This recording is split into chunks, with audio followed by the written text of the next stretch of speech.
Hello दोस्तों, आप सभी का स्वागत है।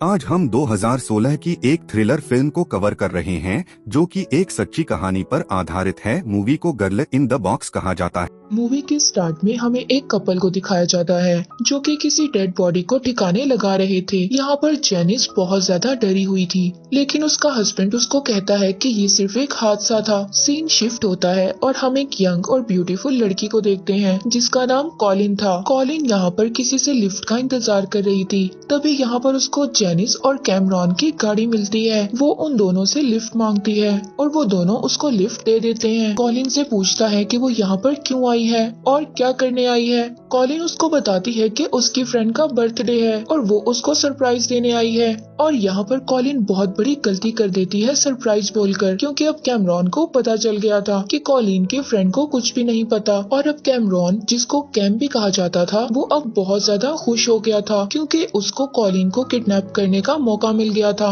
अब वो लोग एक गैस स्टेशन पर रुकते हैं। जब कॉलिन फ्रेश होकर दोबारा गाड़ी में आती है तो वहाँ पर वो एक बॉक्स को देखती है। यहाँ पर ये सब चीजें उसे बहुत ज्यादा अजीब लग रही थी, लेकिन वो इनको इग्नोर करती है और वो लोग अब आगे चलने लगते हैं। अब जेनिस और कैम इसको बोलते हैं कि आगे बहुत ही अच्छा व्यू है, तुम्हें हमारे साथ जाकर उस व्यू को जरूर देखना चाहिए। और कॉलिन बगैर सोचे इनकी बातों पर ट्रस्ट कर लेती है और हाँ कह देती है। अब वो कॉलिन को एक बहुत ही सुनसान जगह पर ले आए थे और अब कैम मौका देखकर कॉलिन की आंखों पर पट्टी बांध देता है और उसका सर उसी बॉक्स में रख देता है जो कॉलिन ने गाड़ी में देखा था, ताकि कॉलिन को इस बात का पता ना चल सके कि वो उसको कहां पर लेकर जा रहे हैं। अब वो उसको अपने बेसमेंट में बंद कर देता है और बहुत ही बुरी तरह से मारने लगता है। कॉलिन वहाँ पर बहुत ही जोर से रोती है और चीखती है और वो कैम से पूछती है कि वो उसके साथ ऐसा क्यों कर रहा है, लेकिन वो उसको कुछ भी नहीं बताता और उसको टॉर्चर करता रहता है और फिर एक बॉक्स में बंद कर देता है। और यहाँ पर पता चलता है कि कैम एक बहुत ही बड़ा साइको था। इसके बाद कैम की वाइफ जेनिस कॉलिन के पास आती है और उससे पूछती है कि वो क्या चाहती है और कॉलिन उसको कहती है कि प्लीज मुझे यहाँ से जाने दो, मुझे छोड़ दो।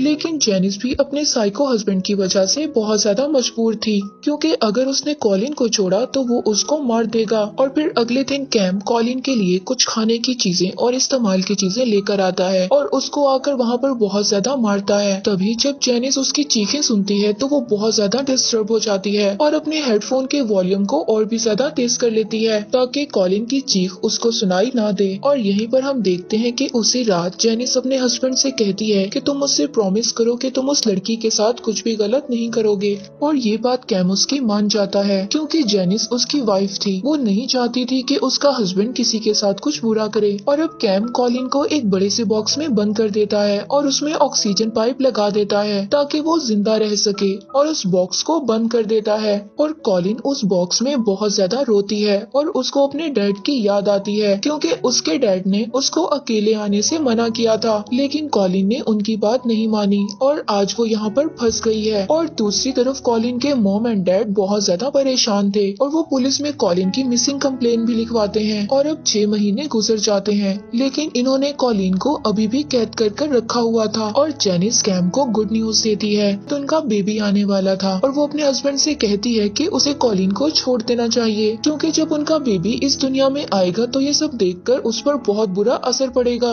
लेकिन कैम उसको कहता है कि अगर मैंने कॉलिन को छोड़ दिया तो वो पुलिस के पास चली जाएगी और हम दोनों पकड़े जाएंगे। और अब कैम यहाँ पर एक प्लान करता है। वो कॉलिन को काफी ज्यादा डराने वाला था। वो कॉलिन को बताता है कि वो एक स्लेव कंपनी में काम करता है जो स्लेव्स को खरीदती और बेचती है, और कहता है कि तुम मेरी स्लेव हो, अगर तुम यहाँ से भागी तो कंपनी वाले तुम्हें पकड़ लेंगे और बुरी तरह से मार देंगे, और अगर हम किसी को अपना स्लेव बनाते हैं और इसके बाद वो भाग जाए तो हम उसकी फैमिली को भी मार देते हैं। ये सब बताकर वो कॉलिन के अंदर डर पैदा करना चाहता था ताकि वो यहाँ से खुद ना भाग सके, और यहाँ पर वो उसको झूठी कहानियां भी सुनाता है। इसके बाद वो कॉलिन को एक पेपर भी देता है साइन करने के लिए और कहता है कि अगर तुमने इस पेपर पर साइन कर दिए तो तुम मेरे साथ सेफ रह सकती हो और कंपनी भी तुम्हें कोई नुकसान नहीं पहुँचाएगी। यहाँ पर कॉलिन को सब बातें सच लगने लगती हैं और वो उन पेपर्स पर साइन कर देती है। और फिर कैम उसके गले में एक चेन डालता है और उसको बिल्कुल स्लेव्स की तरह रखने लगता है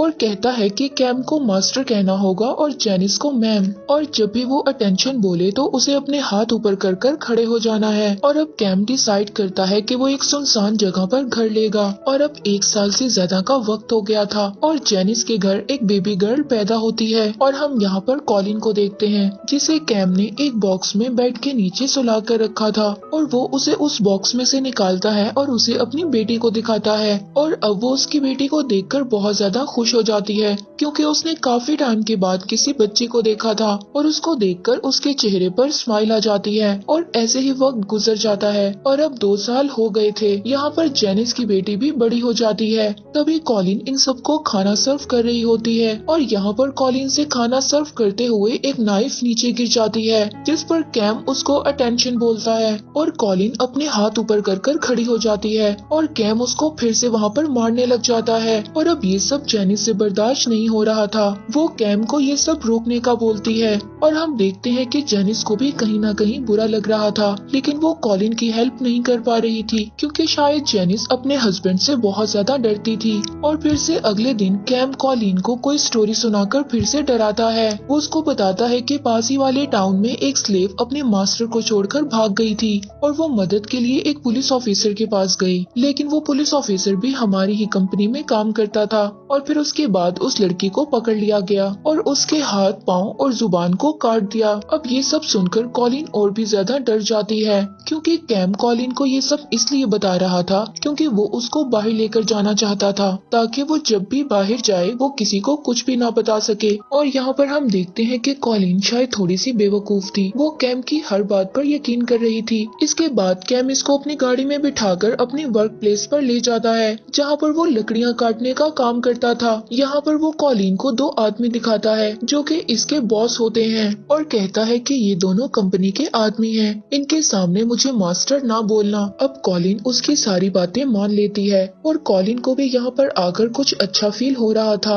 अब कॉलिन कैम से पूछती है कि क्या वो कभी घर वापस जा पाएगी। वो उसको कहता है कि हमारी कंपनी किसी स्लेव पर ट्रस्ट नहीं करती लेकिन मैं फिर भी तुम्हारी मदद करूंगा। और ये बात सुनकर कॉलिन बहुत ज्यादा खुश हो जाती है और उसकी हेल्प करने लगती है। तभी अचानक से कैम को चोट लग जाती है और वो गिर जाता है और अब ये ऐसा पल था कॉलिन यहाँ से भाग सकती थी लेकिन कैम ने उसको इतना डरा दिया था वो मौका मिलने पर भी वहाँ से नहीं भागती।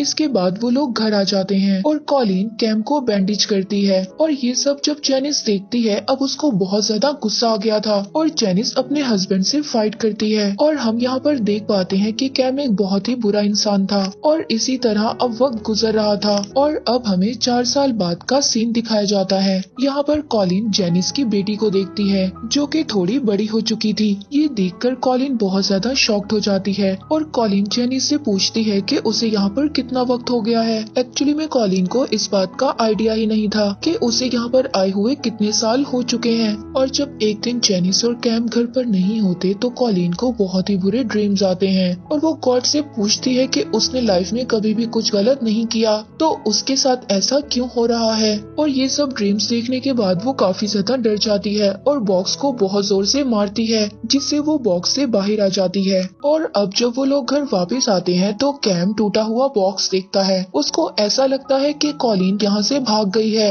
लेकिन जब वो ढूंढता है तो वो बाथरूम में बैठी होती है और बहुत ही ज्यादा डरी हुई थी। कैम उसको एक हॉली बुक देता है ताकि उसको डर ना लगे और उसको अपनी बेटी के पास ले आता है ताकि वो उसकी बेटी के साथ कुछ अच्छा फील करे। और टाइम ऐसे ही गुजरता रहता है। कॉलिन उसके घर के सारे काम करती है और इसी तरह सारे काम खत्म कर दोबारा उस बॉक्स में चली जाती है और इसी तरह वो इसकी फैमिली के साथ अच्छे से रहने लगी थी क्योंकि वो इस बात को समझ गई थी कि वो कभी भी वापस घर नहीं जा पाएगी। और इसी तरह 7 साल गुजर जाते हैं और एक दिन कैम उसको बताता है कि कंपनी ने परमिशन दे दी है, तुम अपनी फैमिली से मिल सकती हो। और कहता है कि अगर तुमने अपनी फैमिली से मिलने जाना है तो तुम्हें इस बात को प्रूफ करना होगा कि हम तुम पर ट्रस्ट कर सकते हैं। वो उसको एक गन देता है और उसको मारने के लिए कहता है। कॉलिन उसका ट्रिगर दबा देती है और हम देखते हैं कि गन खाली थी। और अब ये सब देखकर कैम को यकीन हो जाता है कि कॉलिन नहीं भागेगी। और अब कैम उसको उसकी फैमिली के पास लेकर जाता है और खुद को उसका बॉयफ्रेंड कहकर इंट्रोड्यूस करवाता है ताकि उस पर कोई भी शक ना कर सके। और जब कॉलिन अपनी फैमिली से मिलती है तो बहुत ही ज्यादा ज्यादा इमोशनल हो जाती है, लेकिन वो ऐसा प्रिटेंड करती है कि वो बहुत ही ज्यादा खुश है और वो यहाँ पर अपनी फैमिली में किसी को भी कुछ नहीं बताती। कॉलिन के घर वाले उसको बताते हैं कि उसे गए हुए 7 साल हो गए हैं। कॉलिन इस बात को सुनकर बहुत ज्यादा हैरान होती है, क्योंकि उसे खुद नहीं पता था कि उसे यहाँ से गए हुए इतना टाइम हो गया है। और यहाँ पर ये सब लोग डिनर करते हैं और बहुत ही ज्यादा एंजॉय करते हैं। और कॉलिन की सिस्टर उसको शादी की पिक्चर्स दिखाती है और फिर कॉलिन की बहन उससे पूछती है कि वो दोबारा कब मिलेगी। कॉलिन बोलती है कि पता नहीं, जिस पर कॉलिन की बहन उससे बोलती है कि अगर तुम्हें कोई भी प्रॉब्लम है तो तुम मुझसे शेयर कर सकती हो, और मुझे ऐसा लग रहा है कि तुम्हारे साथ कुछ गलत हुआ है और मैं तुम्हारी मदद करने के लिए तैयार हूँ। ये ऐसा मोमेंट होता है कि कॉलिन यहाँ पर अपनी बहन को सब कुछ सच बताने वाली थी, लेकिन वहीं पर अचानक कैम आ जाता है और अब कैम बहाने बनाकर कॉलिन को यहाँ से ले जाता है। और हम दूसरी तरफ कैम की वाइफ जेनिस को देखते हैं, जो अपने हस्बैंड की वजह से बहुत ज्यादा परेशान थी, इसीलिए अब वो अपनी बेटी को लेकर कैम के पास से चली जाती है। और इस बात से कैम काफी ज्यादा दुखी और उदास हो जाता है। ये देखकर कॉलिन उसको कहती है कि वो उसकी मदद कर सकती है, लेकिन कैम उसको देखकर गुस्सा हो जाता है और कहता है कि तुम्हें मेरी वाइफ बनने की कोई जरूरत नहीं है। इसके बाद वो उसे एक रूम में बंद कर देता है और अब कॉलिन को बहुत ज्यादा बुरा लगता है और वो बहुत ज्यादा रो रही थी। और दूसरी तरफ हम जेनिस को देखते हैं, जिसे अपनी गलतियों का एहसास हो गया था। वो चर्च में जाकर बहुत ज्यादा रोती है और गॉड से माफी मांगती है कि गॉड उसे माफ कर दें। और यहाँ से दोबारा वो कॉलिन के पास जाती है और उसे वहाँ से आजाद कर देती है। वो कॉलिन को बताती है कि कुछ साल पहले कैम ने एक लड़की को कैद किया था तुम्हारी तरह, और कैम जब उस लड़की को घर लेकर आया और वो बहुत ज्यादा शोर मचा रही थी, जिसकी वजह से कैम ने उसे मार दिया और हमने कुछ टाइम बाद उसकी बॉडी को दफना दिया। जिस डेड बॉडी को हमने मूवी के स्टार्ट में देखा, जेनिस उसी के बारे में कॉलिन को बता रही थी। लेकिन ये सब करने के बाद और अब जेनिस को इस बात का एहसास हो गया था। वो सोचती है कि वो कॉलिन के साथ ऐसा नहीं होने देगी और अब वो कॉलिन को अपनी कार में बिठाती है और एक बस स्टेशन पर छोड़ देती है और बोलती है कि तुम्हें अब घर जाना चाहिए। जिस पर कॉलिन उसको बोलती है कि अगर कंपनी ने मुझे ढूंढ लिया तो क्या होगा, और जेनिस उसको बताती है कि ऐसी कोई कंपनी नहीं है, कैम ने तुमसे झूठ बोला है, सिर्फ तुम्हें डराने के लिए कैम ऐसी सी स्टोरीज तुम्हें सुनाता था। और अब कॉलिन बस में चढ़ जाती है और अब कॉलिन अपनी फैमिली के पास पहुंच गई थी और उनसे मिलकर बहुत ज्यादा रोने लगती है। और दूसरी तरफ हम कैम को देखते हैं, जो कि रो रहा था। ना तो उसके पास अब जेनिस थी और ना ही कॉलिन, और लास्ट में जेनिस ऑफिसर को सब कुछ सच बता देती है, जिससे कैम को पकड़ लिया जाता है। और मैं यहाँ आपको बता दूं कि ये एक रियल स्टोरी है, जिसमें जेनिस और कैम नाम के कपल ने एक लड़की को 7 साल तक एक बॉक्स में कैद कर रखा था। वेल, मूवी का यहीं पर एंड हो जाता है।